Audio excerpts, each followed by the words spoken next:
అయితే తెలంగాణ లోపల చాలామంది ప్రజలకు అట్లీస్ట్ ఈరోజు మన ఛానల్ ద్వారా పోవాలి. పార్టీలో తెలంగాణ లోపల ముఖ్యంగా సౌత్ ఇండియా లోపల భారతీయ జనతా పార్టీ అధికారంలోకి లేకపోవడం, తర్వాత నిజం బయటికి వెళ్ళే లోపే, నిజం చెప్పులేసుకునే లోపే అబద్ధం ఊరంతా తిరిగి వచ్చిన సామెత ఉంటుంది. సో అట్లా ప్రతిపక్షాలు ఇండి కూటమి నాయకులు కావచ్చు, ఇక్కడ తెలంగాణలో అయితే బీఆర్ఎస్ అయితేనేమి, అప్పుడు బీఆర్ఎస్ ఇప్పుడు కాంగ్రెస్ అయితే అంతే, కేంద్ర ప్రభుత్వం ఇచ్చిన నిధులతోనే ఈ రాష్ట్ర ప్రభుత్వం నడుస్తుంది.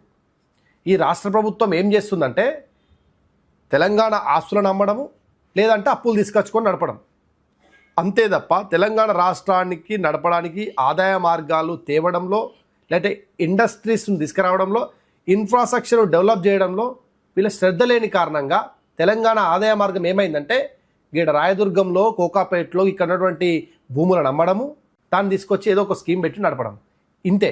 లేదంటే కేంద్ర ప్రభుత్వం దగ్గర పోవడం, అప్పులు తీసుకురావడం, కార్పొరేషన్ను కుదవట్టడం, అప్పులు తీసుకురావడం, ఇంతే తప్ప ఈ రాష్ట్రంలో ఈ పార్టీలు ఏం చేసినాయి? జీరో.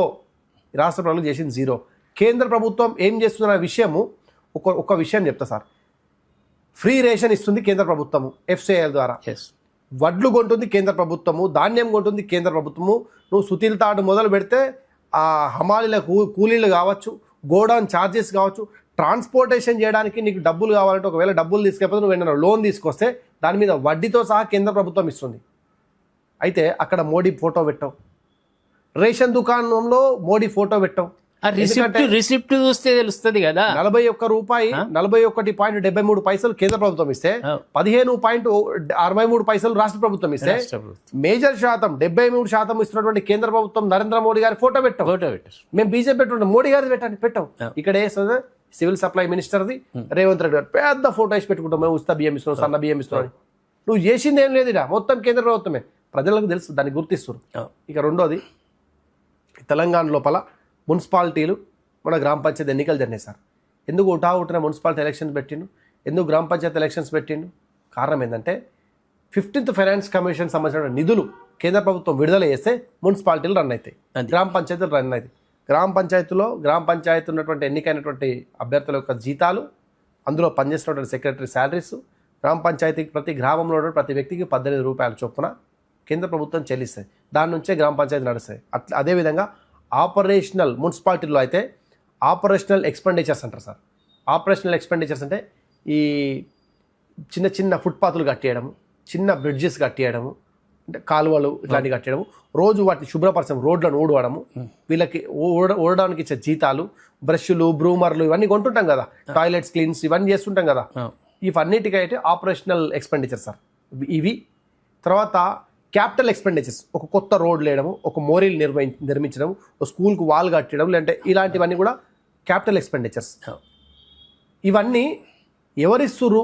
స్టేట్ గవర్నమెంట్ షేర్ ఏంది, సెంట్రల్ గవర్నమెంట్ షేర్ అని ఒక 2-3 చోట్ల ఆర్టీఎల్ పెట్టారు. మా కొండ విశ్వేశ్వరరెడ్డి గారు కూడా పెట్టడం జరిగింది.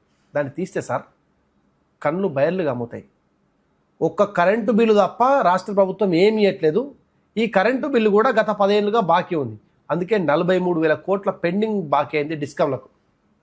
ఈ రాష్ట్ర ప్రభుత్వం ఇచ్చింది. మున్సిపాలిటీలు ఎవరి పైసలతో నడుస్తుంది?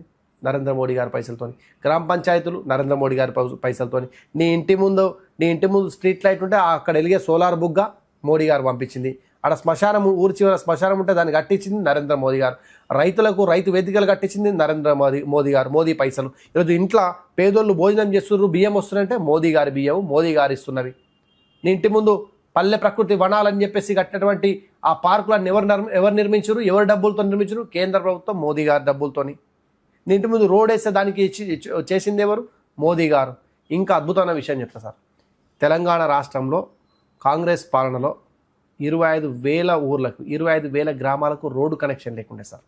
మనం హైవేస్ వేసిన తర్వాత ఈ రాష్ట్రంలో సుమారుగా ఆనాడు 2014 కంటే ముందు ఈ రాష్ట్రంలో 2,349 కిలోమీటర్ల నేషనల్ హైవేస్ ఉంది సార్. మన ప్రభుత్వం వచ్చినాక 6,970 కిలోమీటర్లు కొత్త హైవేస్ వేసినాం. నేషనల్ హైవేస్ తెలంగాణలో వేసిన చెప్తాను నేను. వేసిన తర్వాత 25,000 గ్రామాలకు కనెక్టివిటీ పెరిగింది. దేని ద్వారా? ప్రధానమంత్రి సడక్ యోజన ద్వారా. హైవే వేసిన తర్వాత దాని కనెక్టింగ్ రోడ్స్ ఇచ్చినాం. దేనిలో భాగంగా? ప్రధానమంత్రి సడక్ యోజన.